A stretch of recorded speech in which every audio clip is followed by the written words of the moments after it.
자, 등기부 취득쇼입니다. 등기부 취득쇼도 좀 생각을 좀 해봐야 되는데, 타인의 부동산을 점유도 하고 있고 등기도 하고 있는 사람은 10년 지나면 소유권을 취득하게 되는데, 이걸 우리가 등기부 취득쇼라고 하고요. 등기부 취득쇼하기 위한 점유는 자주이고 평온하고 공연한 점유여야 되고요. 여기서 이제 문제가 생깁니다. 자주 점유이기 위해서는 매매 계약을 해야 되고, 매매 계약을 하고 등기를 했으면 바로 소유권을 가져야지 왜 이 사람은 10년 지나야 소유권을 갖느냐. 그럼 역으로 말하면 이 사람은 매매 계약을 하고 등기를 했더라도 소유권이 없다는 얘기거든요. 다시 말하면 요 등기가 뭐란 얘기냐면 무효라는 얘기입니다. 따라서 매매 계약을 하고 등기를 했더라도 등기가 무효면 뭘 갖지 못하죠? 소유권을 갖지 못하는데, 몇 년 지나면요? 10년 지나면 소유권을 갖는다. 그래서 등기부 취득쇼란 공신의 원칙을 부정하는 민법을 보완하는 제도입니다. 그래서 실제로 등기부 취득쇼는 공신의 원칙이 부정된다. 이것과 함께 문제가 출제가 돼요. 예를 들면 쉽습니다. 갑이 소유하고 있는 A라는 토지를 을이 불법으로 서류를 위조해서 자기 앞으로 이전 등기를 해준 후에 을이 병에게 팔고 병에게 인도 및 등기를 해줘서 병은 이 토지를 점유도 하고 있고 등기도 하고 있는데, 병은 을의 등기가 무효라는 사실에 대해서 선의이고 무과실이어도 병은 뭘 갖지 못하죠? 소유권을 갖지 못합니다. 왜냐하면 등기에 대해서 우리 민법은 공신의 원칙을 인정하지 않기 때문에 무효인 등기를 믿고 거래한 사람은 뭐 받지 못하죠? 보호받지 못합니다. 다만 병이 몇 년 버티면요? 10년 버티면 소유권을 갖게 되는데요. 이걸 우리가 등기부 취득시효라고 합니다. 일단 점유는 자주이고 평온하고 공연해야 되고요. 선의이고 무과실이어야 합니다. 따라서 점유 취득시효의 경우에는 선의 무과실을 요구하지 않았는데, 등기부 취득시효는 뭐 해야 돼요? 선의고 무과실해야 되거든요.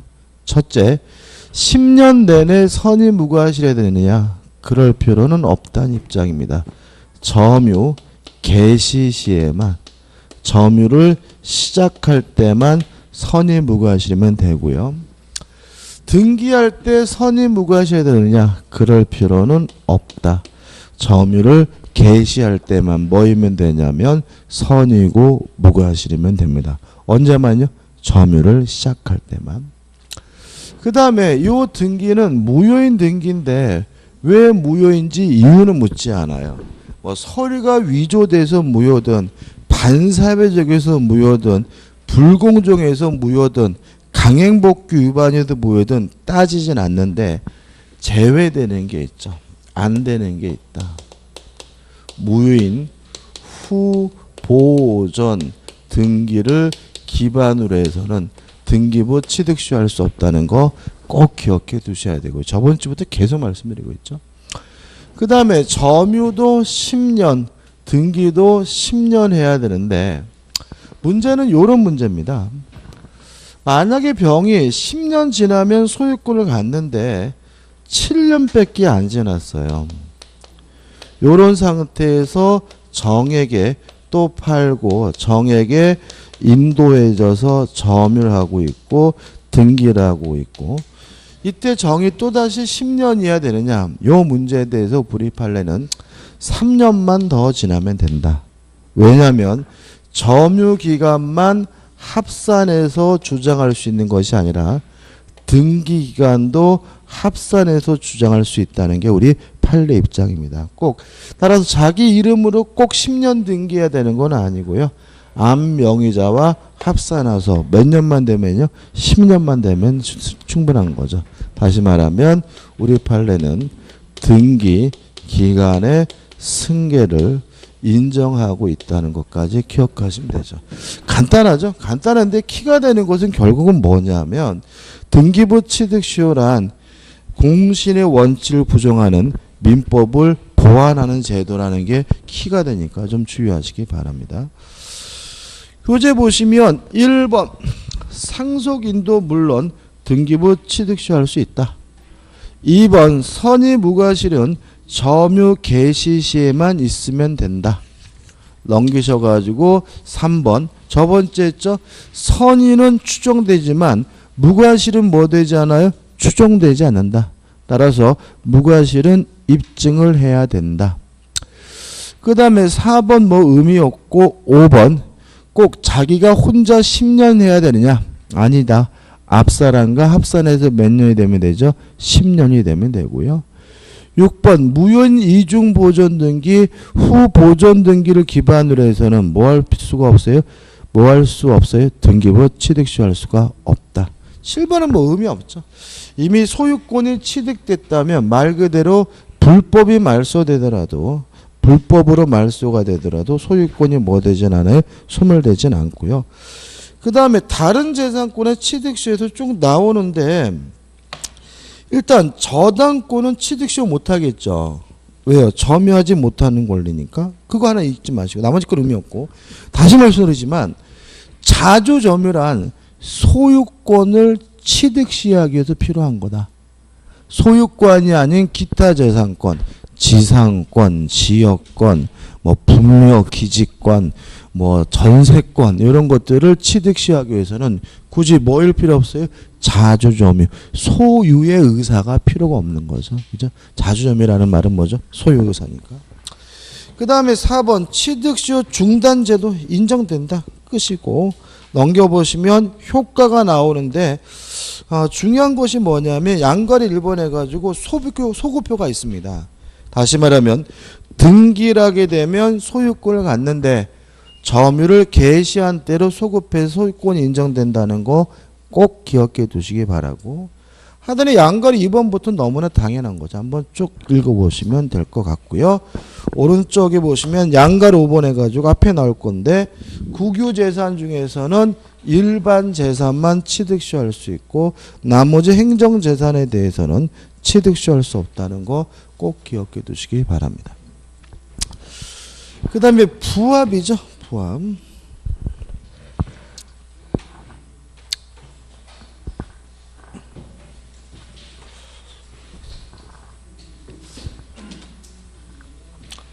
간단하게 확실하게 정리해야 되는데 첫째, 부동산과 동산이 결합해서 떨어지질 않으면 누가 소유권을 갖죠? 부동산 소유자가 소유권을 갖고요. 가치 같은 건 고려하지 않죠. 뭐가 비싼지 싼지는 고려하지 않습니다.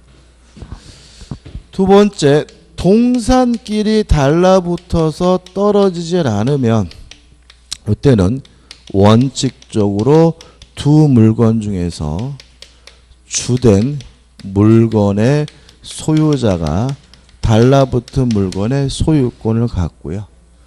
다만 어떤 것이 주된 것인지 종된 것인지 주종을 구별할 수가 없다면 예외적으로 가액의 비율로 공유하게 되는데 요 가액은 언제 가액이냐면 부합 당시 달라붙었을 때 가액임을 주의하시기 바랍니다.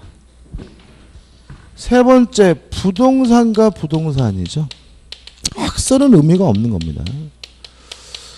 부동산과 부동산이 달라붙은 경우고 이게 제일 중요한데 부동산과 부동산이 달라붙는 경우는 언제냐면 증축한 경우겠죠. 원칙적으로 부합합니다. 다시 말하면 증축된 부분은 원래 부동산에 달라붙게 되고요. 이것도 같이 고려하지 않아요. 뭐가 비싼지 싼지 중요하지 않고 뭐 무효가인지 적법인지 그런 것도 따지지 않고요. 원칙적으로 증축된 부분은 원래 부동산에 부합하게 됩니다. 다만 증축된 부분이 구조상, 이용상 독립성이 있으면 이때는 부합하지 않습니다. 꼭 기억해 두셔야 되고, 그 다음에 네 번째, 토지와 수목이죠. 남의 땅에다 나무를 심으면 원칙적으로 부합합니다. 따라서 토지 소유자가 나무의 소유권을 갖게 되고요.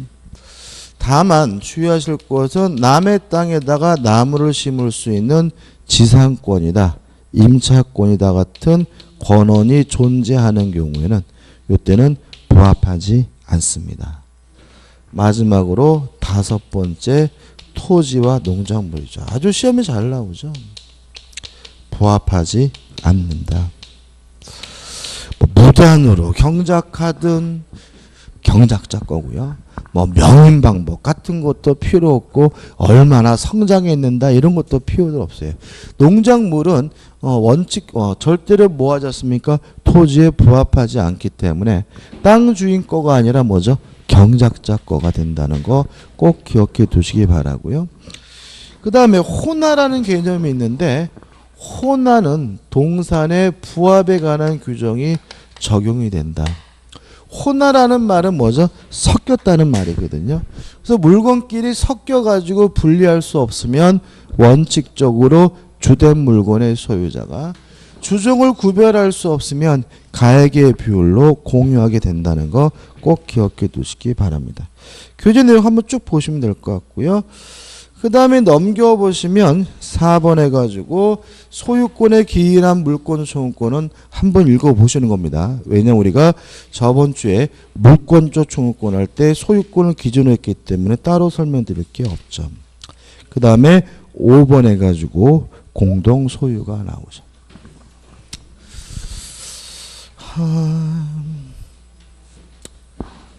표를 좀 그려야 된다 이거죠. 그죠?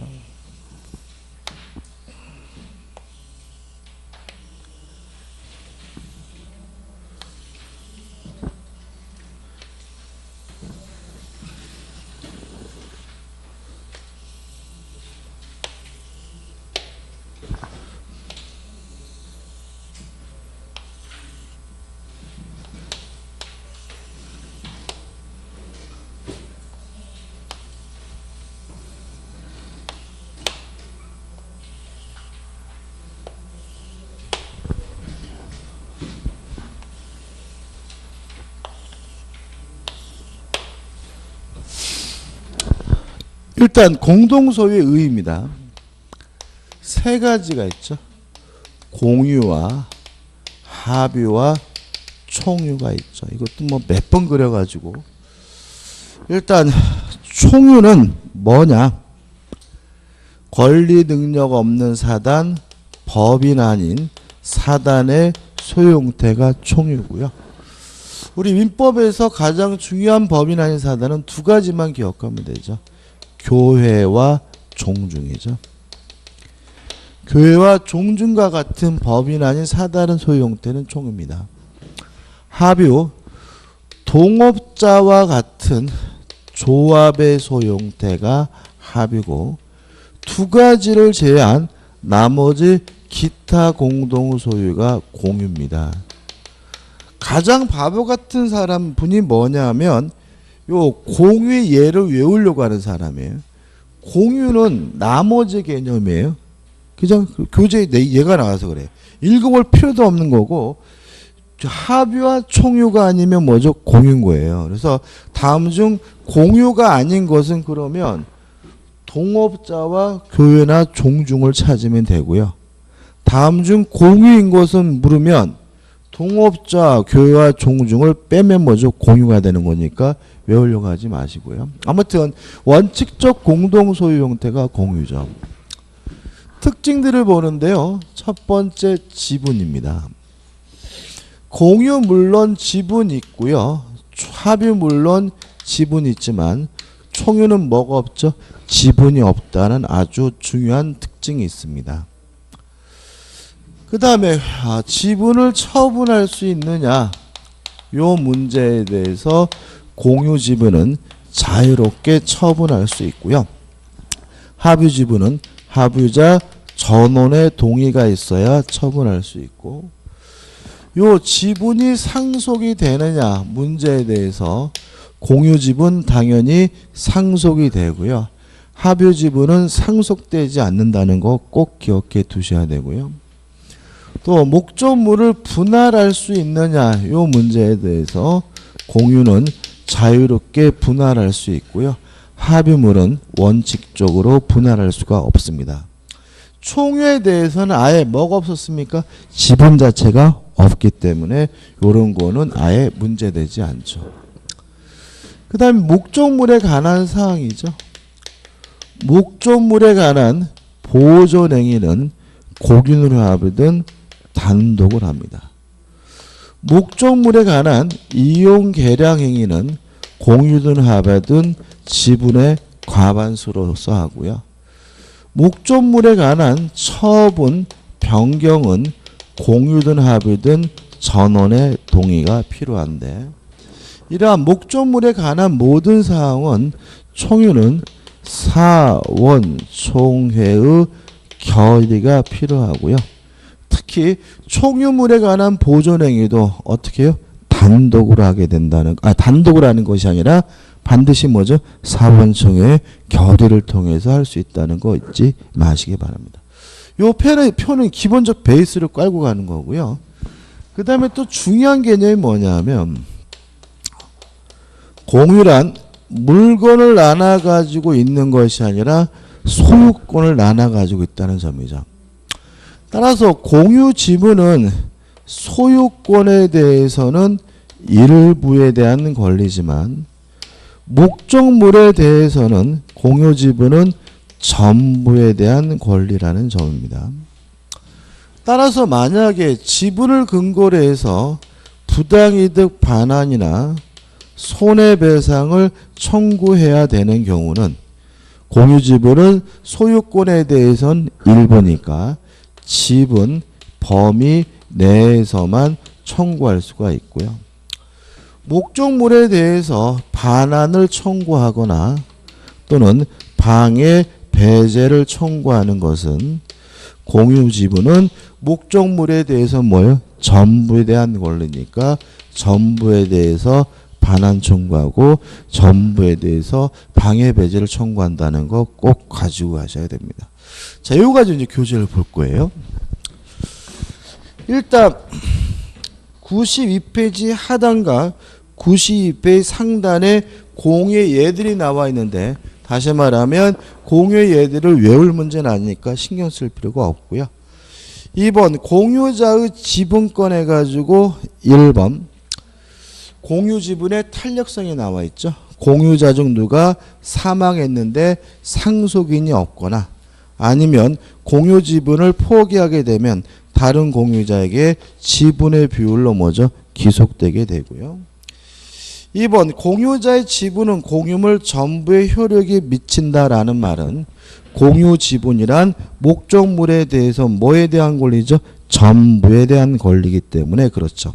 따라서 동그라미 띠 1번 전부를 지분 비율로 뭐죠? 사용 수익하게 되고, 그 다음에 2번, 3번, 4번에서 내용이 나오는데 중요한 부분이고, 여기서 좀 사례를 좀 생각해 봐야 됩니다. 사례로 설명드리는 거는 이유는 뭐죠? 사례가 시험 문제에 나오기 때문에 그렇죠. 첫 번째 사례입니다. 토지가 있고 요 토지가 갑과 을이 공유하고 각 지분은 2분의 1인데 병이 불법으로 점유하고 있는 상태라면 갑은 병에게 단독으로 반환을 청구할 수 있습니다. 왜냐하면 불법으로 점유하는 제3자에게 반환을 청구하는 것은 보존행위고, 보존행위는 뭐죠? 단독으로 하니까요. 또 단독으로 2분의 1만 반환을 청구하는 것이 아니라 전부에 대해서 반환을 청구할 수가 있습니다. 왜냐하면 공유지분은 목적물에 대해서 뭐죠? 전부에 대한 권리니까요. 다만 갑이 병에게 행사하는 손해배상 청구와 부당이득 반환은 전부에 대해서 청구할 수 없고 2분의 1만 청구할 수가 있는 거죠. 왜냐하면 공유지분은 소유권에 대해서 뭐요? 일부니까 부당이득 반환이나 손해배상은 어느 범위 내에서요? 지분 범위 내에서 할 수가 있는 거죠. 두 번째 사례입니다. 갑과 을이 공유하고 있고 각 지분이 2분의 1인데 갑이 현자 요 토지를 전부를 점유하고 있어요. 아니면 갑이 요 토지에 딱 반만 2분의 1만 점유하고 있다 하면 을은 갑에게 전부에 대해서 반환을 청구하는 것이 가능하다는 거 꼭 가지고 가셔야 됩니다. 왜냐하면 공유지분은 목적물에 대해서 뭐죠?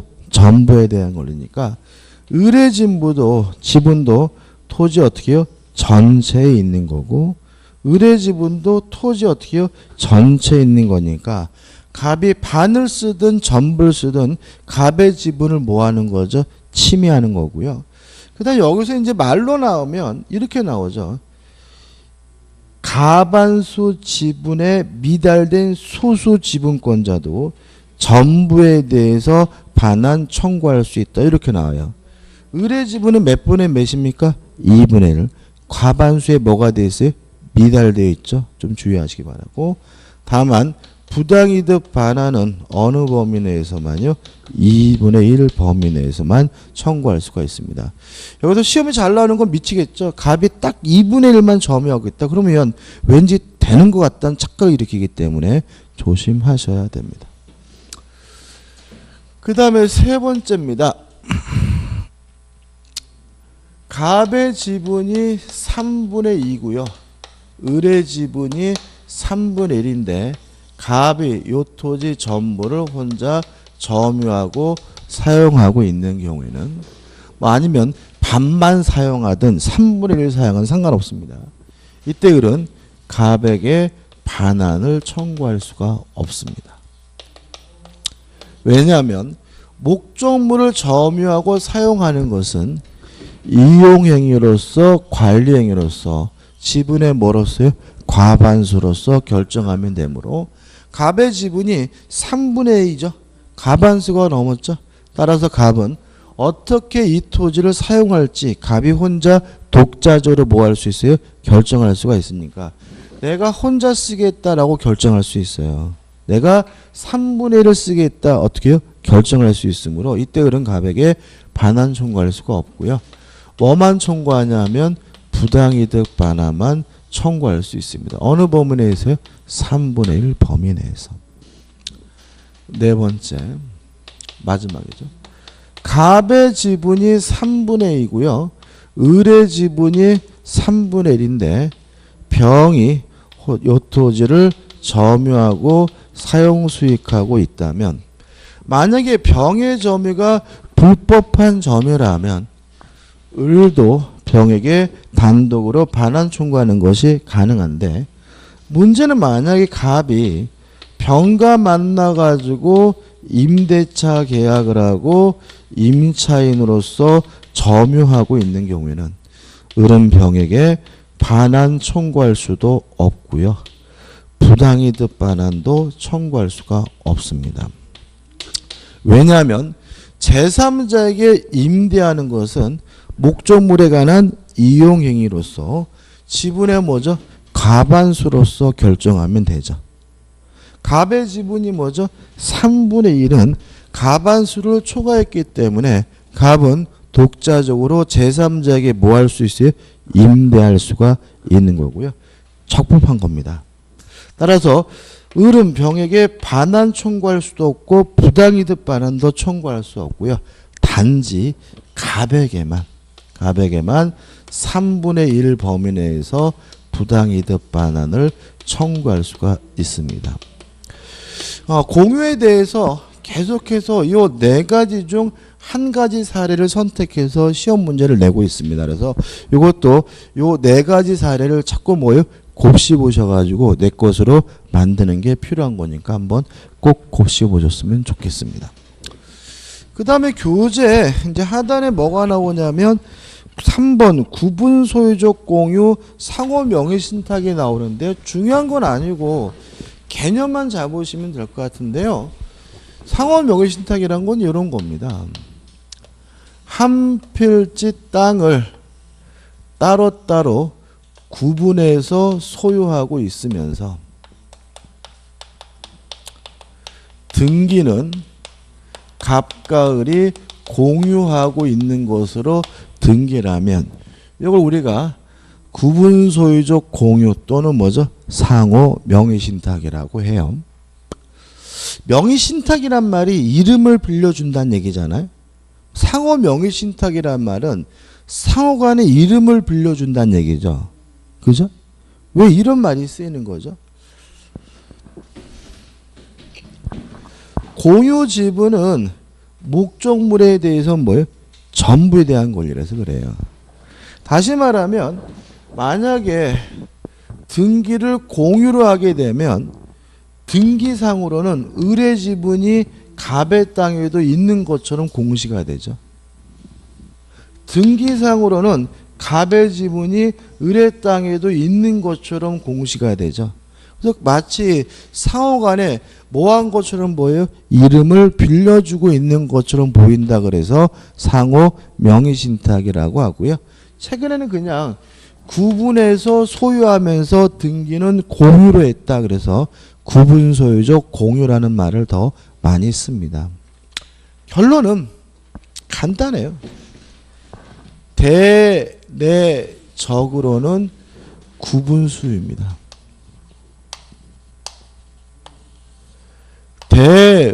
대외적으로는 공유입니다. 이게 무슨 말이냐면 갑과 을끼리는 따로따로 뭐죠? 분리된 땅으로 이해를 해요. 대내적으로는. 그렇지만 등기가 뭐로 되어 있어요? 공유로 되어 있기 때문에 대외적으로 뭐인 거죠? 공유인 거죠. 그래서 만약에 등장인물이 갑과 을만 등장하면 별개의 땅이다라고 생각하시고 지문을 보시면 돼요. 간단해요. 만약에 제3자 병이 등장하면 뭐로 생각하시고요? 공유라고 생각하시면서 접근하시면 되고요. 한 가지 추가할 것은 뭐냐면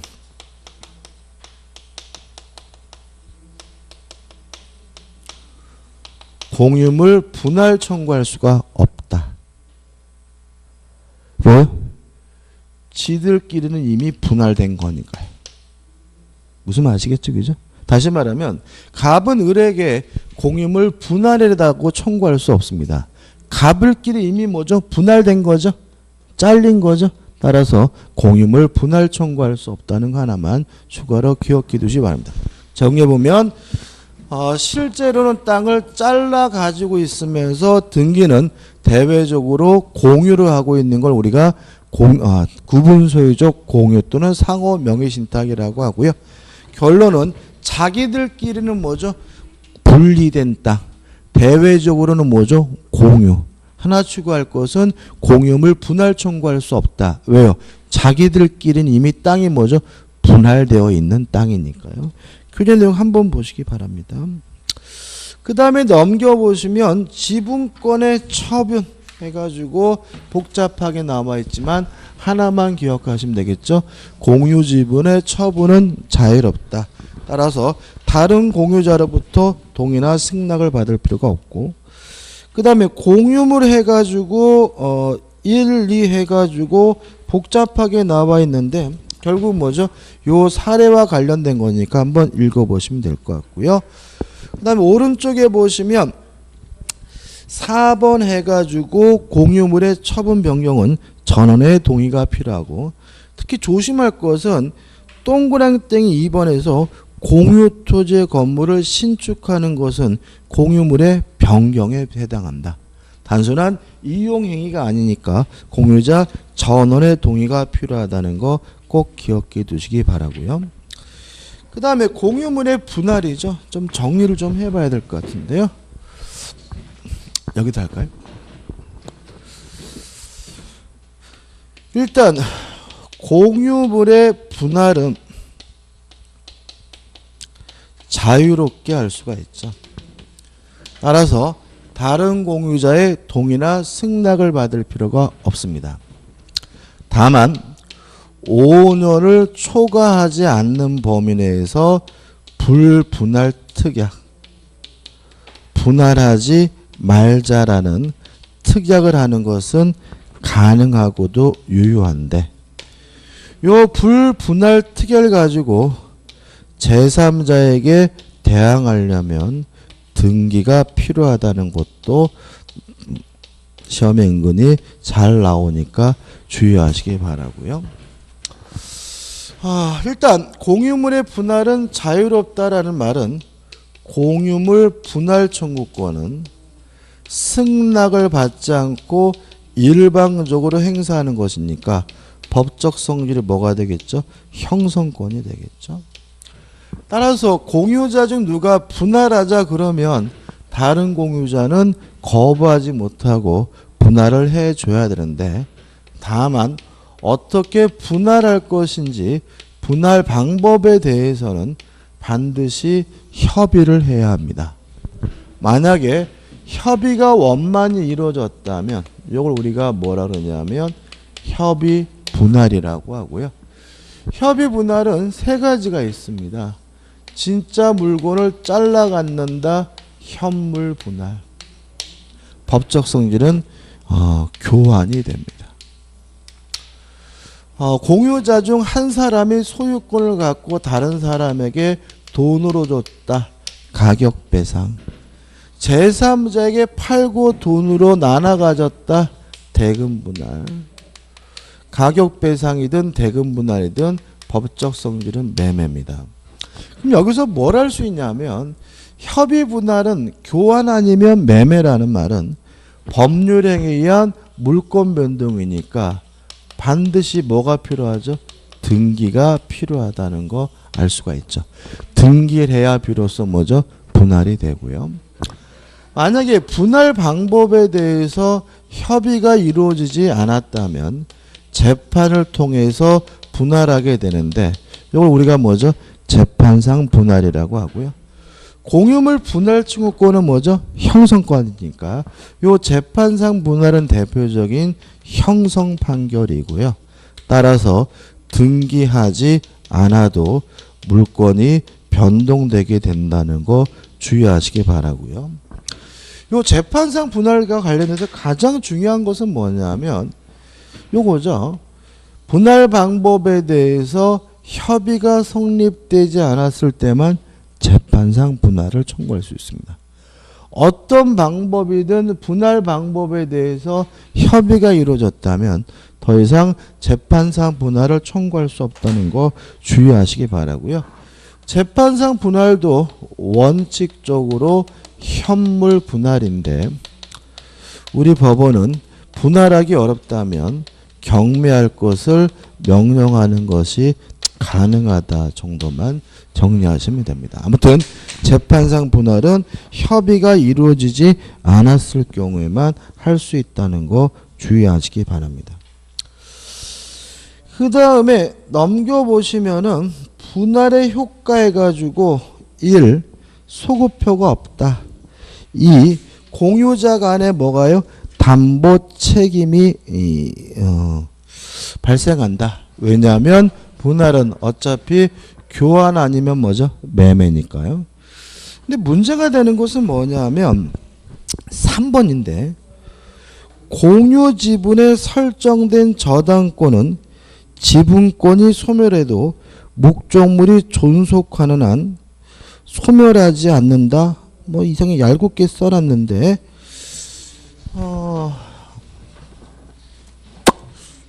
이런 문제입니다. 공유 지분은 목적물에 대해서 뭐예요?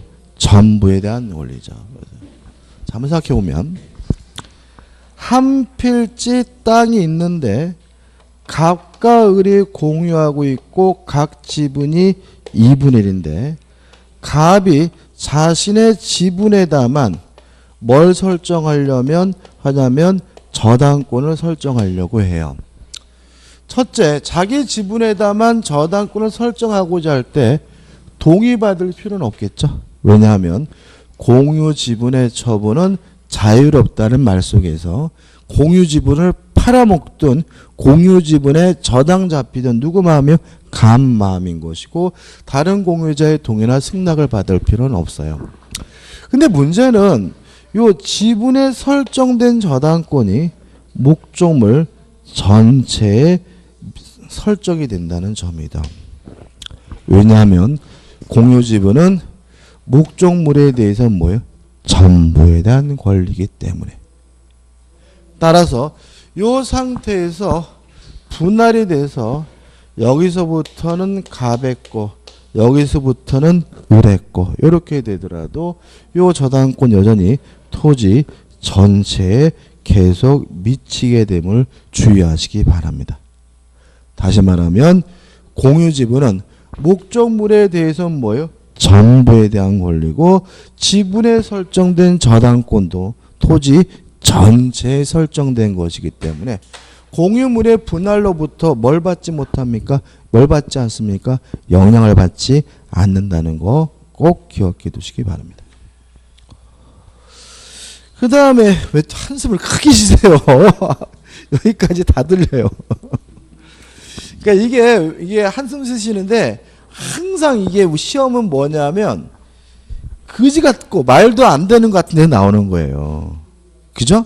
그러니까 다시 말하면 분할되면 요 저당권이 갑의 땅으로 몰린다. 이게 상식적인 것 같잖아요. 그죠? 그러니까는 뭐죠? 전체 계속해서 미친다는 게 말 같지도 않으니까 자꾸 여기서 내는 거죠. 그러니까 항상 우리 민법은 뭐 조심하셔야 돼? 말 같지 않은데. 말도 안 되는 생각되는데 거기서 뭐죠? 조심하셔야 되고 항상 이런 데서 먼저 시험 문제가 나오게 됩니다. 그 다음에 합유해가지고 복잡하게 나와 있는데 이 표에 나와 있는 것만 정리하면 될 것 같아요. 개념. 동업자와 같은 조합의 소유 형태가 합유고 지분은 있지만 지분을 팔아먹으려면 전원의 동의가 필요하고요. 다만 지분은 뭐 되지 않습니까? 합유 지분은 상속되지 않고 그 다음에 분할할 수가 없다는 특징이 있고요. 나머지 목적물에 대해서는 다 똑같죠. 보존행위는 단독으로 이용 계량과 같은 관리행위는 과반수로 처분 변경은 뭐죠? 전원의 동의가 필요합니다. 그 다음에 총유해가지고 복잡하게 나와 있는데요. 일단 교회 종중과 같은 법인 아닌 사단은 소형태가 뭐죠? 총유고 지분이 없다는 특징이 있고요. 항상 조심할 것은 뭐냐 하면 총유물에 관한 보존행위도 단독으로 하는 것이 아니라 뭐죠? 사원총회 결의를 통해서 해야 돼요. 여러분들 그런 거 그 공시법 시간에 배우셨는지 모르겠는데 법인 아닌 사단은요. 권리 능력 없는 사단은 권리 능력이 없어요. 그러니까 뭐죠? 권리 능력 없는 사단이라고 하겠죠. 근데 조심할 것은 뭐냐면 법인 아닌 사단은 당사자 능력은 있어요. 등기의 당사자가 될 수 있고요. 소송의 당사자가 될 수가 있습니다. 등기 당사자 능력이 있다는 거 공시법 시간 하셨죠? 그죠? 그래서 우리가 교회다 그러면 교회는 소유권을 갖지 못하지만 등기의 당사자 능력은 있기 때문에 교회 재산을 등기할 때는 뭐죠? 교회 이름으로 등기한다. 또 소송 당사자 능력이 있다는 말은 소송을 제기하고자 할 때 법인 아닌 사단 자체 이름으로 소송을 제기해야 되는 거예요. 그죠? 예를 들어서 만약에 종중이에요. 종중인데 땅을 뺏겼어요. 그러면 돌려달라고 소송을 제기하는 것은 뭐죠? 보존행위인데 단독으로 하는 게 아니라 뭐죠? 사원총회 결의로 하는 거고요. 돌려달라는 소송은 또 누구 이름으로 해야 되는 거예요? 종종 자체 이름으로. 대표자 이름으로 소송하는 거 아닙니다. 종종 자체가 돌려달라고 뭘 해야 돼요? 소송을 제기해야 되는 거다. 다시 말하면 보존행위는 단독으로 하고요. 또 소송 당사자 능력이 있으므로 소송도 누구 자체가요? 종종 교회 자체가 소송의 당사자가 됨을 주의하시기 바라고. 그 다음에 또 하나 주의하실 것은 하단에 3번 해가지고 교회가 이렇게 나왔죠. 교회가 분열된 경우 종종교회 재산은 그 교회에 소속된 잔존교인들의 총유로 귀속된다. 이런 얘기죠. 자, 이게 무슨 말입니까? 교회는 지분 자체가 없으므로 교회를 다니다가 관두면 땡이다. 따라서 개인적으로 관두든 집단적으로 관두든 교회 재산은 누구 거예요? 남아있는 교인들의 총유가 되는 것이 원칙입니다. 따라서 교회 재산은 신도들이 나눠 가질 수 없음을 주의하시기 바랍니다. 예를 들어 가지고 뭐 우리 신도수가 6대 4니까 6대 4로 교회를 나눠 갖자 이런 거 허용되지 않고요. 이런 것이 허용되지 않는 이유는 교회 재산은 목사님의 개인 재산이 아니라 신도들의 총유고 뭐가 없기 때문에 지분 자체가 없기 때문이라는 거 주의하시기 바랍니다. 여기까지고요. 좀 쉬었다가 용익물권 지상권으로 들어가도록 하겠습니다.